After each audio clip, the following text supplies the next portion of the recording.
That's my last touches painted on the wall, looking as if she were alive. I call that piece a wonder now. Fra Pandolf's hands work busily a day, and there she stands. Well, please you sit and look at her. I said Fra Pandolf by design, for never read strangers like you that pictured countenance, the depth and passion of its earnest glance. But to myself they turned, since none puts by the curtain I have drawn for you, but I. And seemed as they would ask me, if they durst, how such a glance came there. So, not the first are you to turn and ask thus. Sir, 'twas not her husband's presence only called that spot of joy into the Duchess' cheek. Perhaps, Fra Pandolf's chance to say, her mantle laps over my lady's wrist too much, or paint must never hope to reproduce the faint half blush that dies along her throat. Such stuff was courtesy, she thought, and cause enough for calling out the spot of joy. She had a heart, how shall I say, too soon made glad, too easily impressed. She liked what they are she looked on,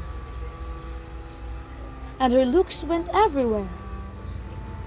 So, 'twas all one.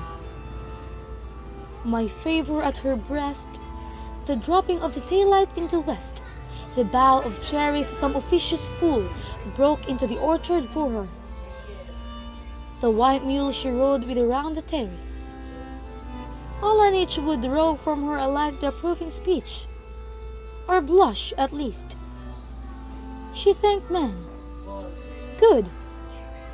Methinks somehow, I know not how, as if she ranked my gift of a 900 years old name with anybody's gift. Who'd stoop to blame this sort of trifling? Even had you skill in speech, which I have not, to make your will quite clear to such an one and say, just this or that, and you disgust me. How you miss or there exceed the mark. And if she let herself be lessoned so, nor plainly set her wits to yours, forsooth and made excuse, and then would be some stooping, and I choose never to stoop. Oh, sir, she smiled, no doubt, whene'er I passed her, but who passed without much that same smile.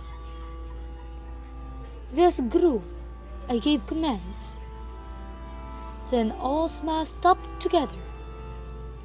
There she stands, as if alive. Will you be as you rise? We'll meet the company below then. I repeat, the Count your master's known munificence is ample warrant that no just pretence of mine for dowry will be disallowed, though his fair daughter's self as I avowed. As starting is my object. Nay, we'll go together down, sir. Notice Neptune, though taming as he was, thought a rarity, with gloss of Innsbruck cast in bronze for me.